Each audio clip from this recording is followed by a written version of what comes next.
And the truth that hurts the most is this. Sometimes the person you love is the same person you have to walk away from. Not because you don't care, but because staying is slowly breaking you. Sometimes you'll find that the hardest relationship to leave isn't the one you still love. It's the one you've already realized is destroying your peace. And if you have been asking God for the strength to walk away, this may be the truth you need to hear today. So welcome back to Courage by Grace. In the wasting time, let's get started. Okay, I'm going to teach women how to detach and permanently walk away from men. Not a no contact where you don't talk for a couple of days, weeks, months. Oh, he changed or it's been a while, so everything's good. No, done.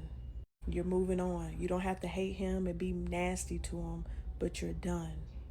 And I only want you to do this if you are okay with really walking away. Not what I say, your friends say, anybody say. You have to be done.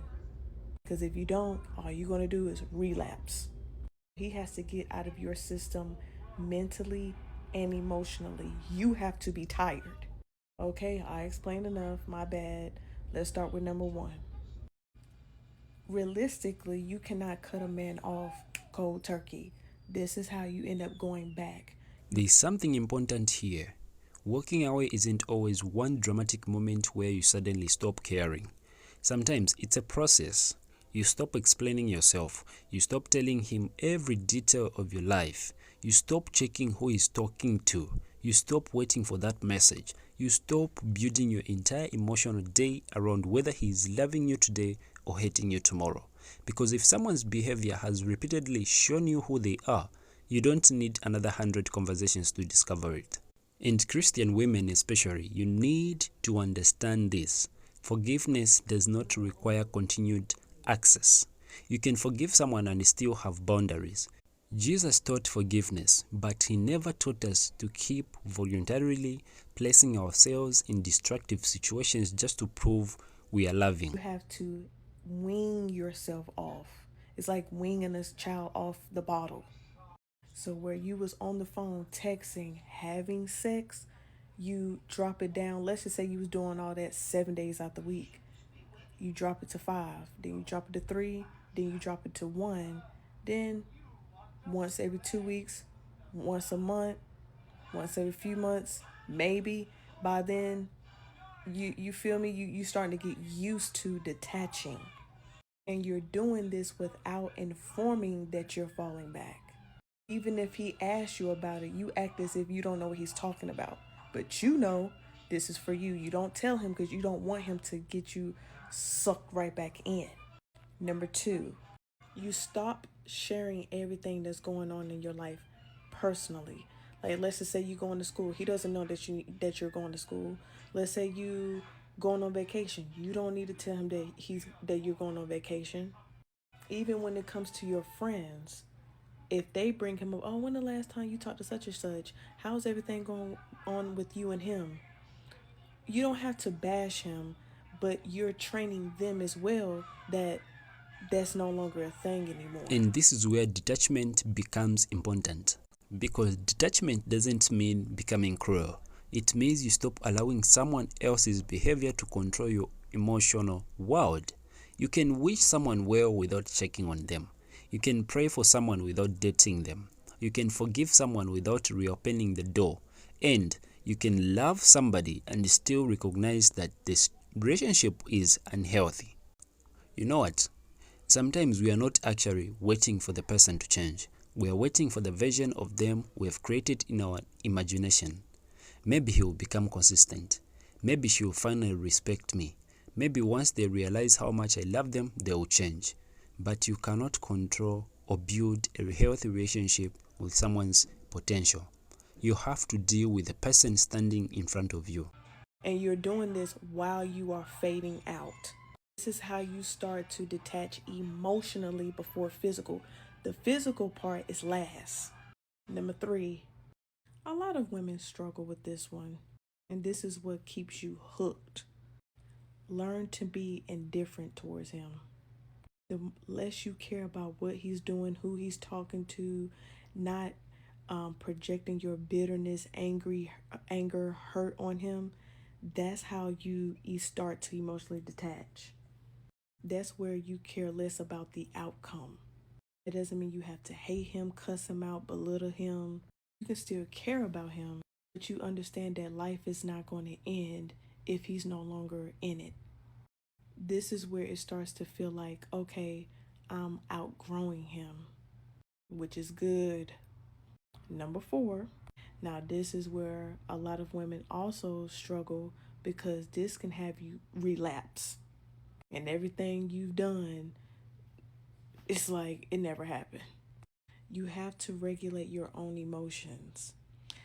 Switch off the routine because he has been in your routine because you've been dealing with him, and pick up other hobbies. We've all heard this before. Go to the gym, meet new people. Doesn't necessarily mean that you have to start dating and sleeping with someone else off rip, but you don't want him to constantly be on your mind. You don't want to just be sitting in the bed scrolling and trying to, figure out why this is happening, why you feeling like this, going to chat GPT.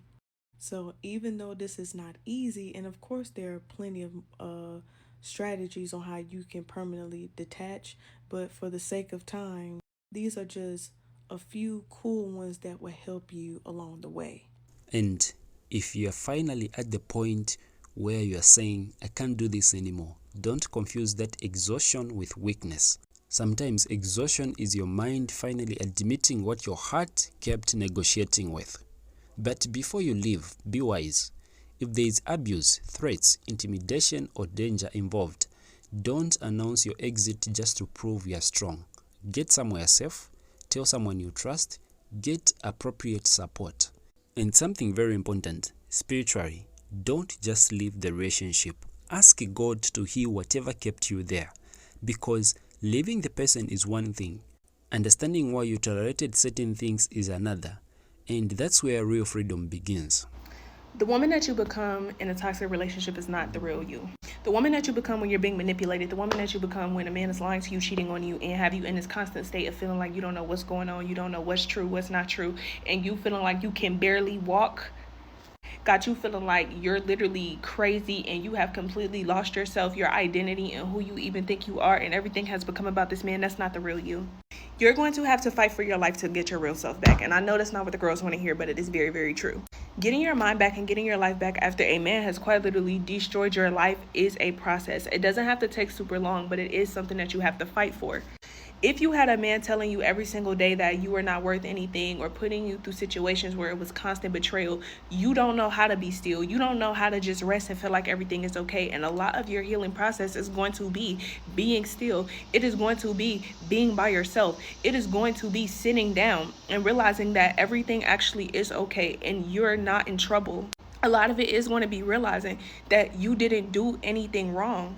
A lot of it is going to be processing, and a lot of it is going to be healing.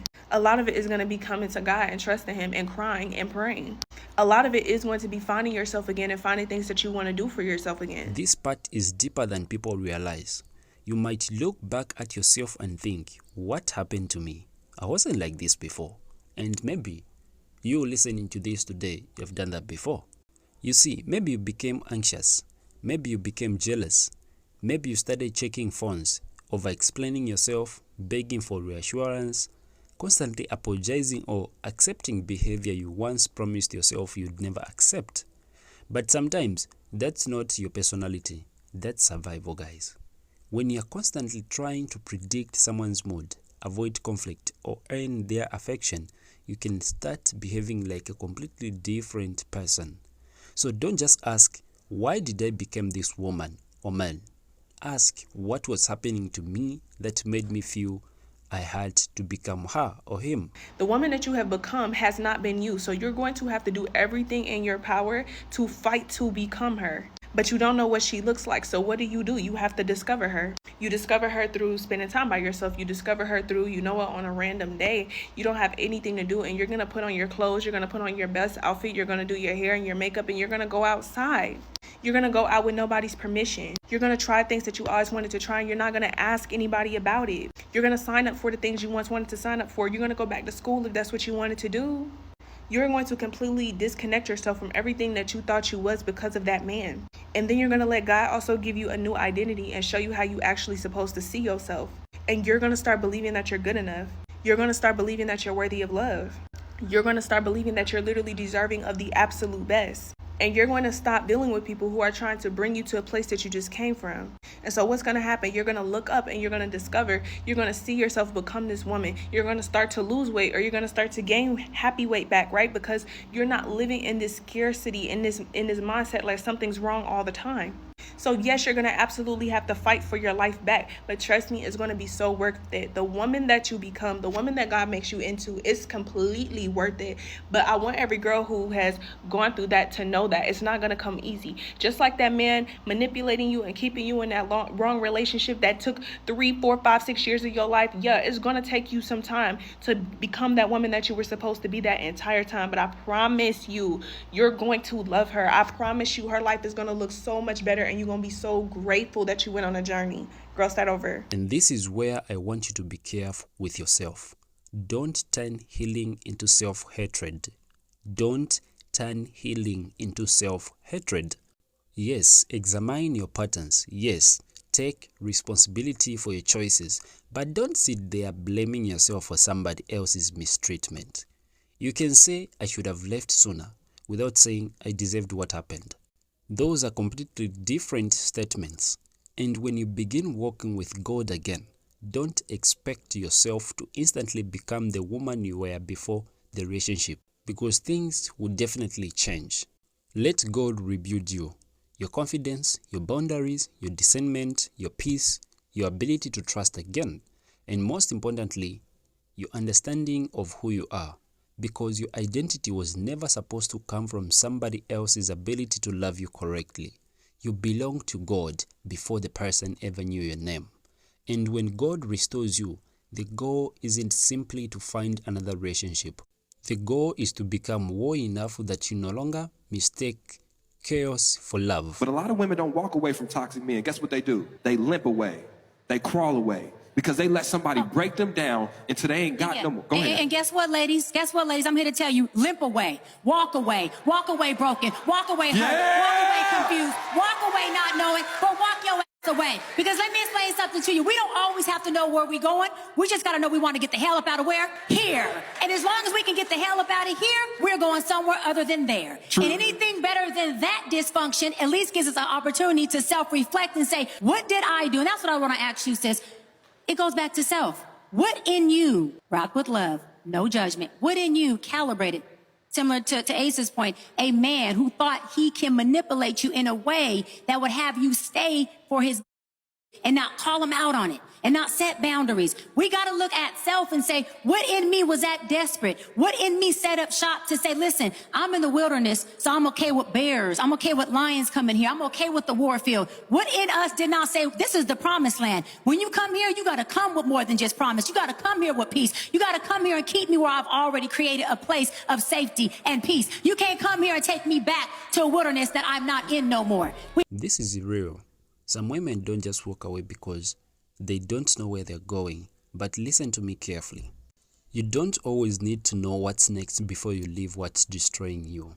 Sometimes the first step is simply getting out of the fire. And yes, afterward, you may have questions. Why did I stay? Why did I accept that? Why did I ignore the signs? Ask those questions, but ask them with wisdom, not shame. Because God can use your answers to teach you discernment. Maybe you ignored your boundaries because you were afraid of being alone. Maybe you confused being needed with being loved. Maybe you kept hoping that your sacrifice would eventually make someone appreciate you. Whatever the reason was, bring it to God. Don't hide from Him because you are embarrassed. And remember, leaving a toxic relationship doesn't mean your life is over. Sometimes it is the beginning of getting your life back. The beginning of sleeping peacefully again.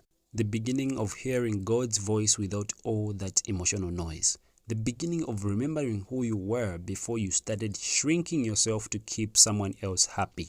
You are not walking away from love. You are walking away from what was teaching you to accept less than love. And with God, you can heal, grow, and learn to choose different next time.